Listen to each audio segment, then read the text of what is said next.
Higher section 1, question 1. Given that x minus 2 and x plus 3 are factors of f of x, where f of x equals 3x cubed plus 2x squared plus cx plus d, find the values of c and d. Well, if x minus 2 is a factor, that means that 2 can go up at the side. My coefficients then for the polynomial are 3, 2, c and d. Drop the 3 down, 3 times 2 is 6, 6 plus 2 is 8, 8 times 2 is 16, 16 plus c, c plus 16. Multiply that by 2 and that's 2c plus 32. I've then get 2c plus d plus 32, and that must be equal to 0 since I'm told that x minus 2 is a factor. Next I'm told that x plus 3 is also a factor, so synthetic division again. For x plus 3 I'll put up minus 3, and I'll just remind myself of my coefficients, 3 to c and d.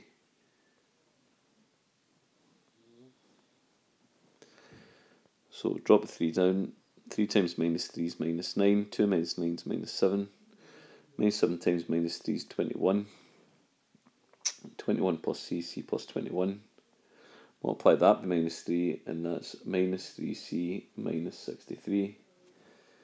I've then got minus 3c plus d minus 63, and that's equal to 0. Again, equal to 0 because if there's a factor, if it's a factor, that means there's a 0 remainder.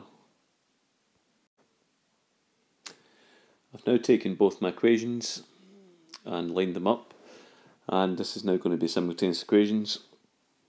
I'm going to get rid of d's, and since the signs are the same, that tells me to subtract.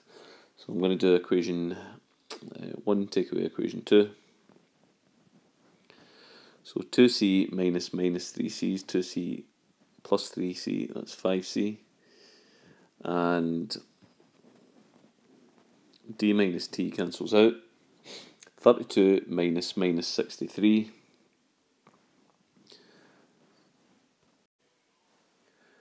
Well, that's equal to 95.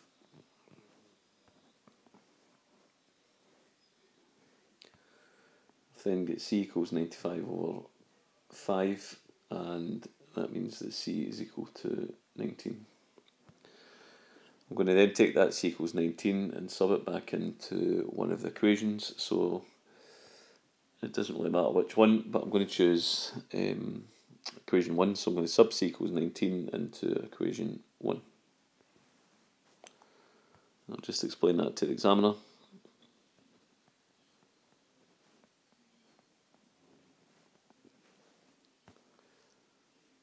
So that's going to be 2 lots of 19 plus d plus 32 is equal to 0.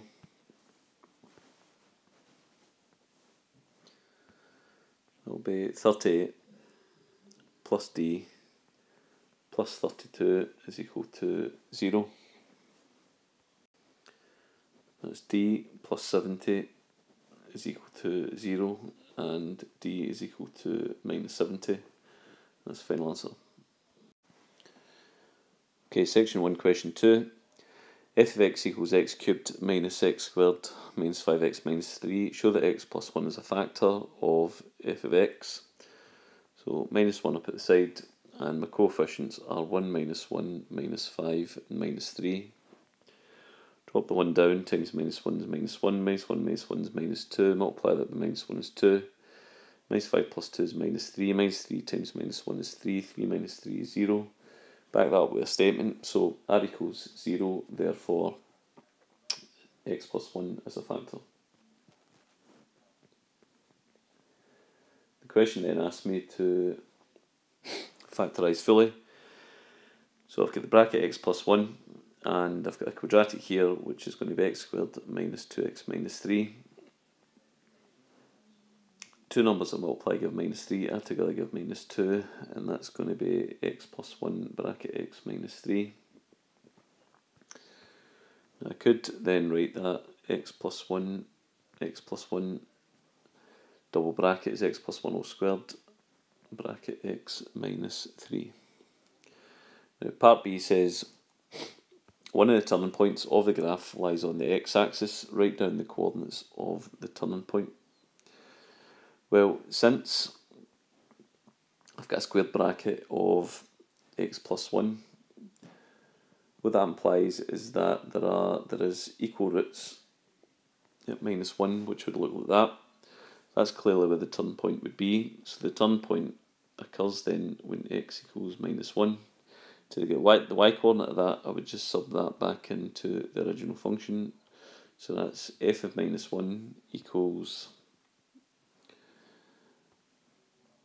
minus 1 cubed minus minus 1 squared minus 5 lots of minus 1 minus 3.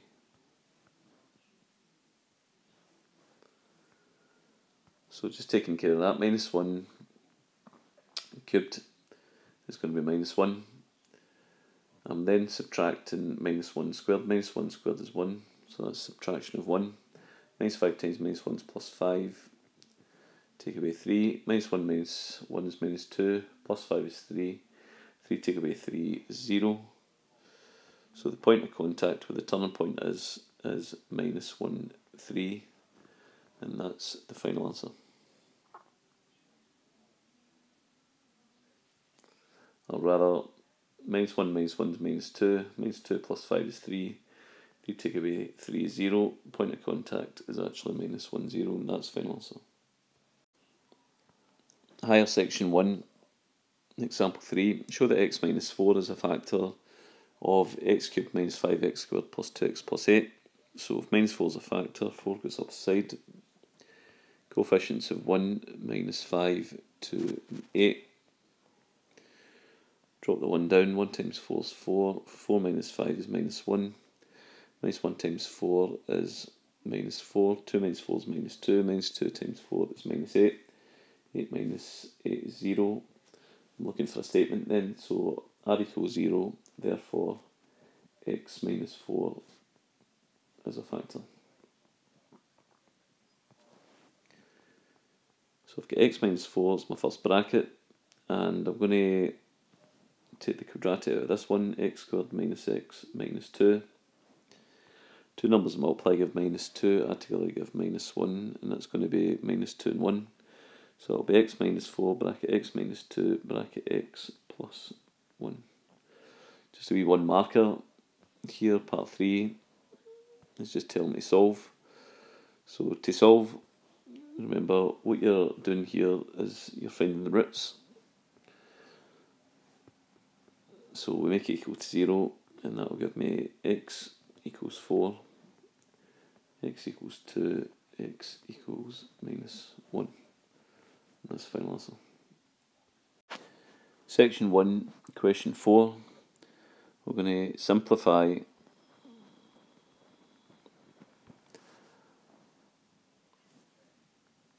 log to the base 3 of 3 plus log to the base 3 of 9. Now what we can do here is use law 1, which is log a plus log b is equal to log ab. So that will be log to the base 3 of 3 times 9, which is 27. We can then use our loop, which is 3 to the power something is 27. 3 cubed is 27, therefore the answer to the question is 3.